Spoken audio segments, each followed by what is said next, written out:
The man is running around behind her back. She has a right to know. She's my best friend. Well, he's my best friend, and I already promised I wouldn't say anything. Well, tough. I can't look her in the eyes and not tell her. So don't look at her eyes, look at her breasts. That's what I do. There, we just cheated more than you ever did. Television shows don't usually die in silence. They tend to leave behind echoes for many viewers. Sometimes it's the finale that fans dissect for years. At other times, it's merely a single scene that becomes a whispered legend. The kind of thing that seems too strange to be true. The King of Queens had laughed its way through 9 seasons of blue-collar banter and domestic chaos, but its fate wasn't sealed by dead ratings or boring storylines.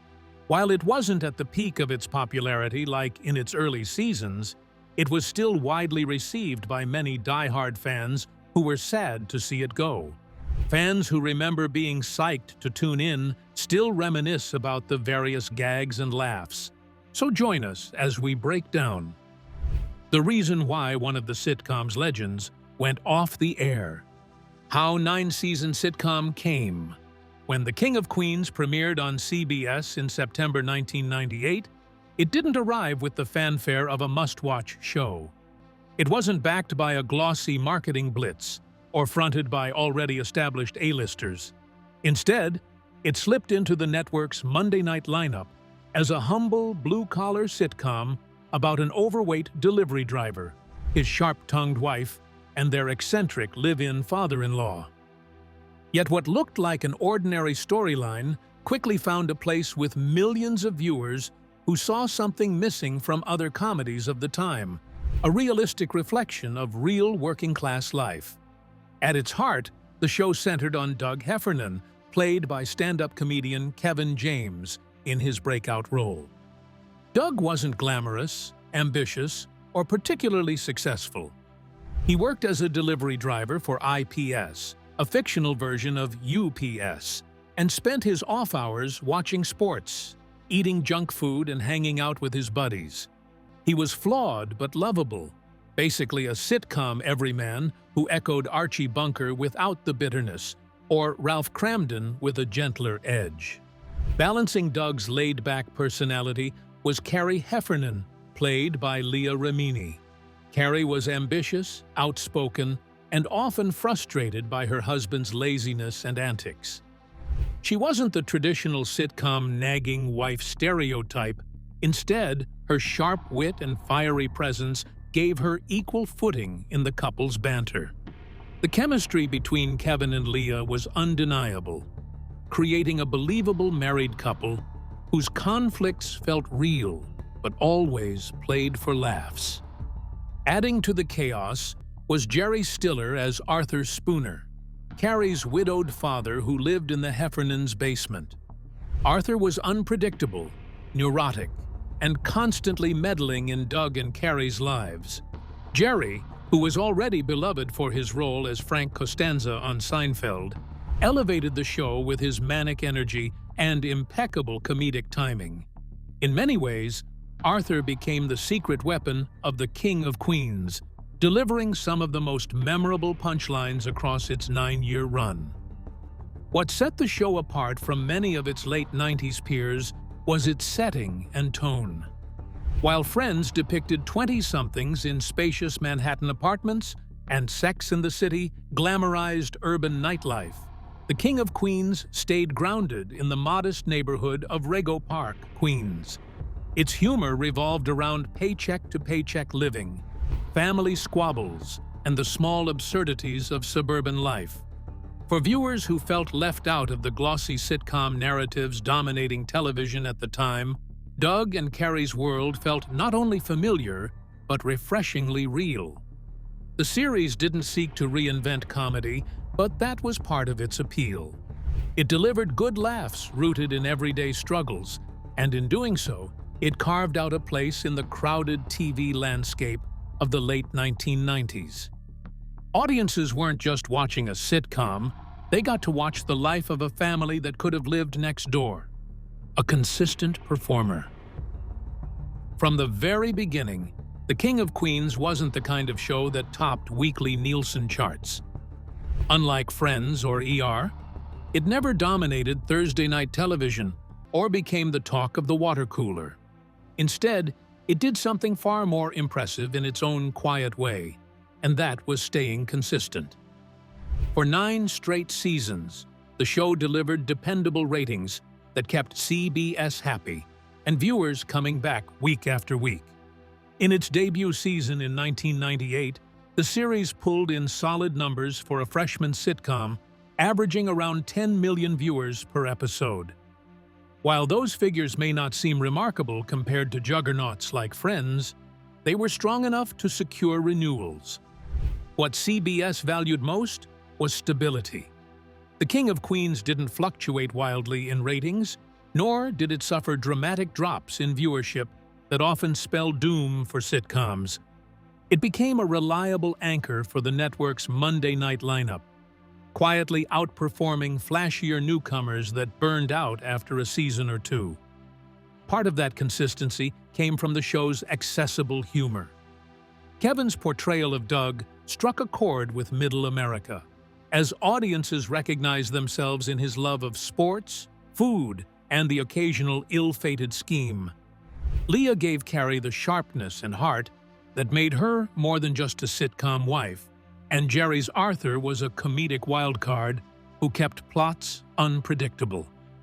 This balance of character dynamics meant the series rarely felt unwatchable, even in weaker episodes. Another key factor in the show's endurance was syndication. As early as 2001, reruns of The King of Queens began appearing on TBS and local stations, giving it exposure far beyond its CBS slot. Reruns allowed new viewers to stumble onto the series and longtime fans to rewatch favorite episodes endlessly. Unlike many sitcoms that faded quickly after cancellation, The King of Queens gained momentum in syndication while still airing original episodes, a rare feat that proved just how comfortably it fit into everyday viewing habits. By the mid-2000s, the show averaged between 8 and 10 million viewers per episode, a figure that wasn't necessarily making headlines, but was remarkably sturdy. In television terms, this meant the series was dependable but not explosive. It never hit cultural saturation the way Friends or Seinfeld did, but it never dipped low enough to justify a premature cancellation either. For CBS, this was gold. Networks rely not only on mega hits, but also on dependable performers that can fill programming blocks and deliver consistent ad revenue. The King of Queens became exactly that, the kind of show that wasn't flashy, but always pulled its weight. Over time, this quiet consistency earned it the label of a comfort sitcom, one that audiences could count on, much like Doug and Carrie could count on Arthur to cause trouble in their basement. Like most long-running sitcoms, The King of Queens took a little time to find its rhythm. The first 2 seasons established Doug, Carrie, and Arthur as a dynamic trio, but it was in seasons 3 through 6 that the show truly found its rhythm. These years, often remembered by fans as the series' golden era, delivered some of the sharpest writing, funniest storylines, and most memorable moments of the entire run. Kevin grew more comfortable in Doug's skin, perfecting his blend of slapstick comedy and subtle facial expressions. Whether it was Doug scheming to hide his overeating, competing with Carrie's co-workers, or bungling home improvement projects, his physical humor made even the simplest things entertaining. His ability to turn a glance, a sigh, or a pratfall into a punchline helped cement Doug as one of TV's most relatable everymen. Meanwhile, Leah gave Carrie a commanding presence that elevated the show far above typical sitcom husband and wife banter. She wasn't afraid to call Doug out, but she also had her own flaws, like stubbornness, jealousy, and ambition that sometimes backfired. Her sharp timing and fierce delivery made Carrie more than a stepping stone for Doug, but a fully realized character whose arguments with him became the comedic heart of the series. Not to forget Jerry Stiller also. By the golden years, Arthur Spooner had become a scene-stealing force. Jerry, who joined the cast fresh off his legendary role as Frank Costanza on Seinfeld, leaned into Arthur's eccentricities with unmatched enthusiasm. His harebrained schemes, from inventing bizarre gadgets to sabotaging Carrie's relationships with co-workers, often pushed each episode into absurd territories. But his veteran comedic chops kept the chaos grounded in hilarity. Many fans still credit Arthur as the X factor that made the show unforgettable. Supporting characters also flourished during this period. Patton Oswalt as Spence, Victor Williams as Deacon, and Gary Valentine, who was also Kevin's real-life brother, as Danny, each of whom brought their own flavor to Doug's circle of friends. Episodes featuring the guys' poker nights or half-baked adventures gave the series cinematic texture beyond the domestic squabbles of the Heffernan household. This cast chemistry helped ensure that the humor stayed fresh and layered, offering something for every type of viewer. Several standout episodes from the golden years still circulate among fans as classics. In Fatty McButterpants, Doug spirals after learning how others perceive him, a perfect mix of humor and insecurity. Eddie Money sees Doug and Deacon accidentally spend a winning bet they were supposed to share, testing their friendship. And Court Date plays out the escalating absurdity of Doug and Carrie fighting a traffic ticket, showcasing both Kevin's and Leah's comedic range.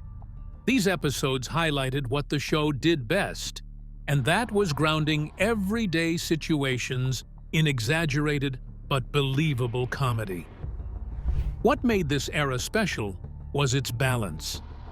The writing never leaned too heavily on slapstick, nor did it drown in sentimentality. It captured the quirks of married life, friendship, and family in a way that felt authentic, all while delivering consistent laughs. By the mid-2000s, The King of Queens had fully cemented itself as a staple of CBS's comedy lineup, a show that audiences tuned into because it felt as familiar and dependable as the characters themselves. The show's run was good and consistent, but eventually, it could only maintain its ratings for so long. Soon, comfort started to become forgettable for some. Signs of fatigue. After a few seasons, The King of Queens was still delivering laughs, but cracks in the foundation were becoming harder to ignore. After 6 strong seasons, the signs of sitcom fatigue began to creep in. It wasn't overly dramatic. The show hadn't necessarily collapsed in quality, but longtime viewers could sense that the rhythm wasn't as sharp as it once was. One factor was the natural challenge of sustaining fresh storylines over nearly a decade. Sitcoms thrive on repeating familiar dynamics, but after years of Doug and Carrie's arguments and Arthur's antics, some plots felt recycled. Episodes sometimes leaned on exaggerated situations that stretched believability more than in earlier seasons. For fans who loved the series for its grounded humor, these stretches were noticeable. Kevin was also beginning to look beyond the show. His film career was picking up with roles in 2005's Hitch, alongside Will Smith, and his growing stand-up success. It was clear he was becoming a bankable Hollywood star, and juggling those opportunities with the demands of a network sitcom added new pressures. Though he remained committed to Doug, some fans felt his energy was increasingly split between TV and film. Leah, too, had her own challenges during this time. Balancing her career with family life, she was becoming a more prominent media figure off-screen. While her high-profile departure from Scientology came later, her personal life was increasingly in the spotlight. For a series that relied so heavily on her chemistry with Kevin, any distraction or fatigue inevitably affected the tone of the show. Jerry's age was another reality the show had to contend with. He was born in 1927 and was now doing this between his late 70s and early 80s during the final stretch of the series. While his energy and comedic brilliance were still evident, his screen time was gradually reduced, and some episodes leaned on secondary characters to pick up the slack. Arthur remained beloved, but he wasn't the whirlwind presence he had been in the early years. Meanwhile, the television landscape was shifting. By 2005, audiences were moving toward newer sitcoms with younger casts and sharper cultural hooks. CBS had already found success with How I Met Your Mother, and The Big Bang Theory was about to explode into a cultural juggernaut. Compared to these fresh shows, The King of Queens, with its traditional multi-camera format and laugh track, started to feel a little old-fashioned. Despite these factors, the series was far from a failure. Viewership numbers were still respectable, often hovering around 8 to 9 million. Sadly, it was clear that the creative spark that had defined its golden years was dimming.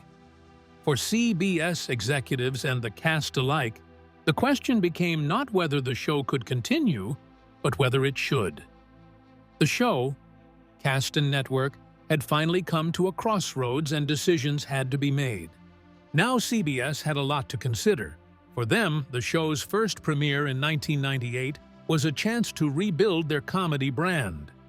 The network had lost Seinfeld to NBC's dominance and was eager to establish sitcoms that could reliably hold their own. For nearly a decade, Doug, Carrie, and Arthur did just that. The show became one of their most stable performers, never dominating headlines but always delivering a solid audience. Eventually, though, the network's priorities started to shift. They had begun investing heavily in a new generation of sitcoms aimed at younger demographics. How I Met Your Mother, for example, offered a fresh single-camera style and a younger cast. 2 years later, The Big Bang Theory arrived, which would go on to become one of the biggest sitcoms of the 21st century.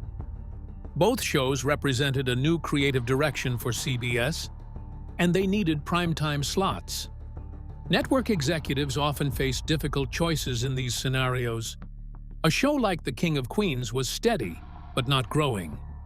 Ratings were still steady and making solid numbers, but far from the cultural phenomenon status CBS hoped its new comedies would achieve. In television, networks prefer to nurture shows that can expand audiences and redefine their brand, rather than maintain programs that have already peaked. Another issue was cost. By season 9, salaries for Kevin, Leah, and Jerry had grown significantly. After nearly a decade on the air, production costs were higher than in earlier years, and CBS had to weigh whether those expenses were justified compared to investing in newer, lower-cost shows with breakout potential. This financial calculation has ended many long-running sitcoms, even ones still popular with fans. It's also worth noting that they had an unusually strong comedy lineup in that era. Alongside How I Met Your Mother and The Big Bang Theory, the network was running 2.5 Men, which at the time was one of the highest-rated sitcoms on television. With so much comedic firepower, they didn't need The King of Queens to anchor its schedule the way it once had. The decision to end the show was not abrupt, nor was it rooted in scandal or controversy. It was strategic. CBS allowed the series to conclude with a shortened 9th season, ensuring the cast and writers could provide closure rather than face sudden cancellation. In doing so, the network acknowledged the show's role in its comedy lineup, while also making room for its next generation of sitcom hits. For fans, the decision may have felt premature. The King of Queens was still funny, still beloved, and still delivering respectable ratings. But from the network's perspective, its job was done. CBS had used Doug, Carrie, and Arthur to bridge a transitional era in comedy, and now it was time to hand the baton to the next wave. 9 marks the end. By the time The King of Queens entered its 9th season in 2006, both CBS and the cast knew the end was near. CBS officially announced that Season 9 would be the show's last, and it was deliberately shortened to just 13 episodes, a significant reduction from the standard 22 to 24 episode seasons that had been the norm since the show's debut. This gave the writers room to build toward closure, but also signaled that the network wanted to move forward quickly with its newer sitcoms. For Kevin, ending the series was both bittersweet and practical. His film career was accelerating, and he was eager to take advantage of the momentum. After starring alongside Will Smith in Hitch and preparing for the 2009 release of Paul Blart Mall Cop, he was firmly stepping into Hollywood territory. Continuing the demanding schedule of a network sitcom would have limited those opportunities. Leah, too, seemed ready for change. After nearly a decade as Carrie, she had grown into one of television's most recognizable comedic actresses. While she remained committed to giving the character a proper farewell, she was also eager to explore projects beyond the familiar rhythm of sitcom tapings. Jerry's old age was another practical consideration. His health and stamina made sustaining Arthur's frantic energy more difficult. Although still beloved and brilliant on screen, his reduced presence in later episodes underscored the reality that the show couldn't continue indefinitely with the same spark. The decision to conclude the series was framed by CBS as a celebration rather than a cancellation. The network promoted the final season as a chance for fans to say goodbye, building anticipation for the finale while acknowledging the show's long run. In interviews, the cast reflected warmly on their time together, emphasizing that the show had run its course naturally. For the audience, Season 9 carried an air of nostalgia. While it was clear the series wasn't operating at the same creative high as its golden years, fans still tuned in faithfully, knowing these would be the last new stories of Doug, Carrie, and Arthur. Even as the episode count was trimmed, the writers made sure that the season gave space to wrap up lingering threads and honor the relationships that had made the show special. In television, few sitcoms are granted the chance to plan their exit. Many are canceled mid-storyline or end without warning. In that sense, The King of Queens was fortunate.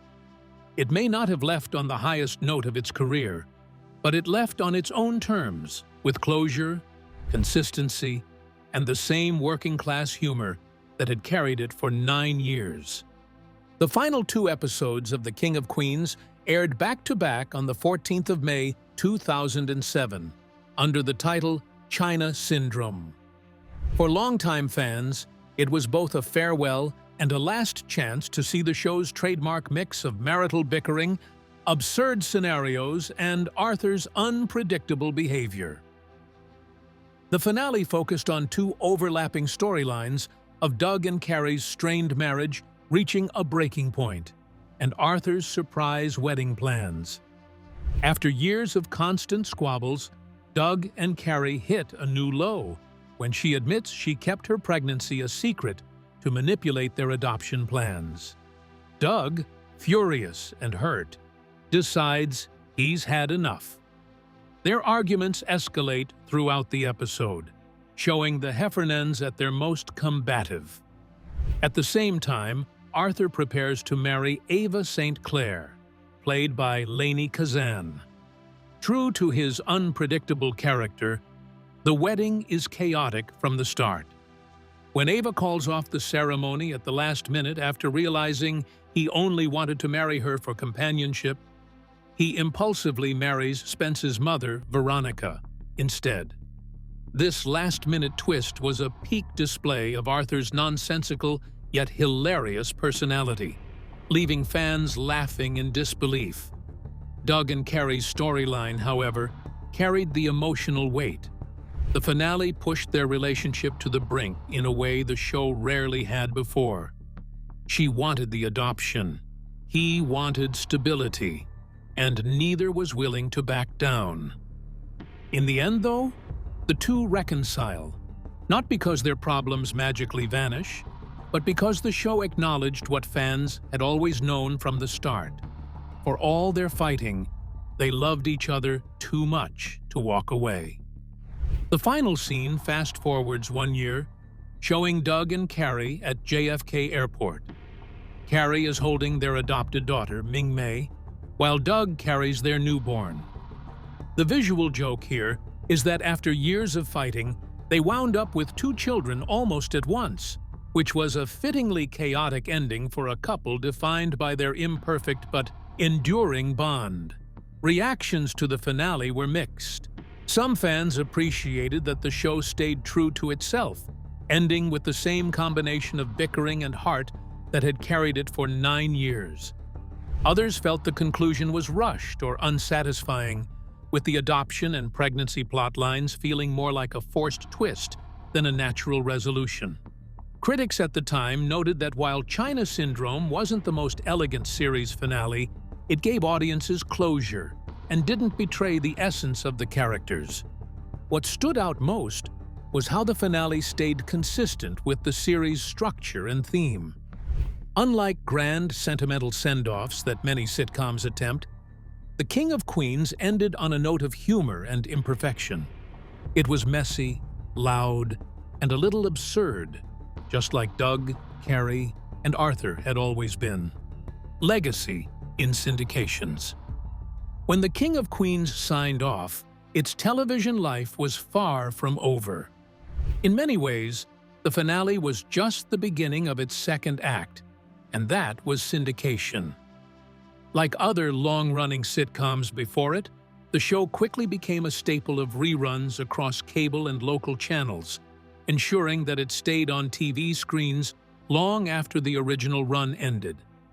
With the kind of on-air success it has had prior, syndication success was almost guaranteed.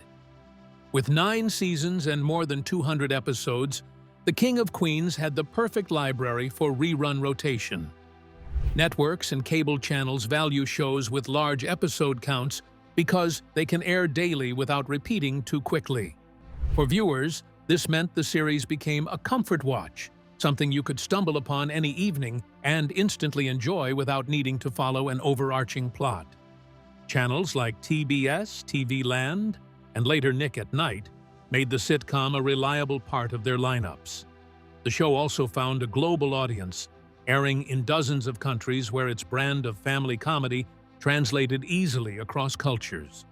Though deeply rooted in Queens, New York, its themes of marriage, work, and family conflict were universal. Streaming only expanded its reach. Platforms like Peacock, Hulu, and later Amazon Prime and Paramount Plus introduced The King of Queens to new generations of viewers. For many younger fans, streaming became their first exposure to Doug's laziness, Carrie's sharp wit, and Arthur's chaos. Unlike the network years, where the show competed against flashier sitcoms, streaming allowed it to stand on its own, free from the shadow of bigger hits. Financially, syndication also cemented the show's value. The main cast, along with the creators and producers, benefited from residuals, making the sitcom a long-term success story beyond its network run. Kevin, in particular, became one of the highest-paid actors in syndication deals, securing his place as a sitcom star who had successfully transitioned into films. But more than money, syndication gave The King of Queens cultural longevity. Some sitcoms fade after their finale, remembered only by their original fans. The King of Queens avoided that fate. Its everyday humor, grounded characters, and rewatchable episodes ensured it stayed relevant long after newer shows took over primetime slots. For many, it became the kind of show you turn on not because you're following a story, but because you want the comfort of familiar laughs. By the 2010s, the series had become a nostalgic touchstone.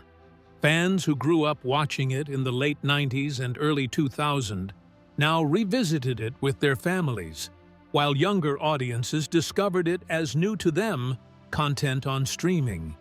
The fact that people continued to quote Doug's one-liners or reference Arthur's antics showed just how deeply the show had embedded itself into popular culture.